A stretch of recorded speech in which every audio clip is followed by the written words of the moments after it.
Hi class! Today we're going to be reading a fun fiction book. Its title is Hamster Sitter Wanted. This is for about a grade level for second graders, level M, 4 to 9 age range. To be able to independently read, I think they'd have to be about second grade. And the subject of the book is animals. My favorite animal, the hamster. Here we go. Marco and Polo climbed into their rocket. Today they were flying to Mars. Surprise! Cried Fudge, Smudge, Bonkers, Conkers, Nipper, Kipper, Pinky, Stinky, Crumble, Bumble, and the rest. Oh no. It's my cousins, said Marco. Fudge handed Marco an icky sticky note. It says, Dear Marco, please look after your little cousins. I need some me time. Love from Aunt Fluff. P.S. Never leave them alone. That's it, said Marco. No more adventures for us.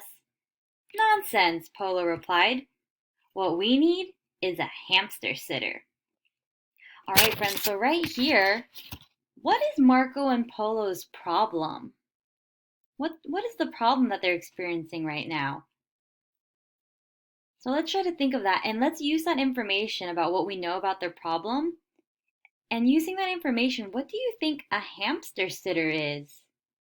What could that mean, hamster sitter? Does that sound like a word that you've heard before? Hamster sitter. Let's keep reading. Marco and Polo made posters and leaflets, and they even put an advert in the Daily Whale. Miss Batten arrived the next morning. Don't worry, she said. I've brought plenty of wool to keep the little dears busy. Thank you, Mrs. Batten, said Marco. We'll be back this evening. Let's go, whispered Polo. The two friends made a dash for the door. Skydiving was an absolute scream. But by the time they got home, poor Mrs. Batten was totally wound up. I won't be coming back, she bleated. Marco marched the hamsters to bed. Mr. Yogani showed up the following morning. Hello, hamsters, he said. I'm looking after you today. And we're going to practice yoga.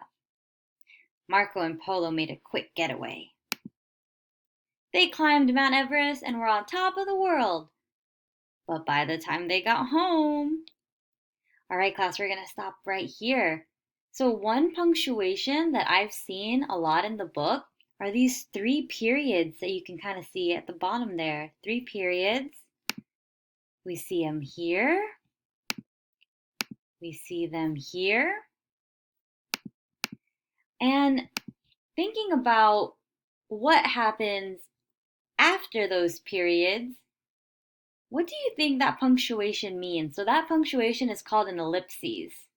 What do you think the author uses that punctuation for?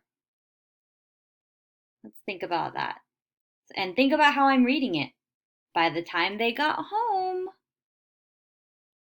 How does that make you feel? What do you think that punctuation means? All right, so by the time they got home, poor Mr. Yogani had been whirled and twirled into a very large pretzel. You won't be seeing me again, he cried. Marco marched the hamsters to bed. You were right, sighed Polo. No more adventures for us. The next day, Marco and Polo had a garage sale. Good morning, said Mrs. Bottomus. I've come to hamster sit. Marco shook his head. Too dangerous, he said. Nonsense, Miss Bottomus replied. Hamster sitting is what I do best. Leave the little nippers with me. Lion dancing was a roaring success. And when they got home, oh, there's those 3 dots again. Your hamsters have been good as gold, said Miss Bottomus. All right, friends, we're going to stop here. This is a funny picture. Look at the illustration. What is Mrs. Bottomus doing? What is she doing there? And let's think back. Marco and Polo needed a hamster sitter. That's interesting. What What did the author do with those words? Why is that so funny? Why is that kind of ironic they needed a hamster sitter? Huh. Our troubles are finally over, sighed Marco. Absolutely, agreed Miss Bottomus. No buts about it. The end. All right, friends, and that was the book. I hope you enjoyed. Think about those comprehension questions.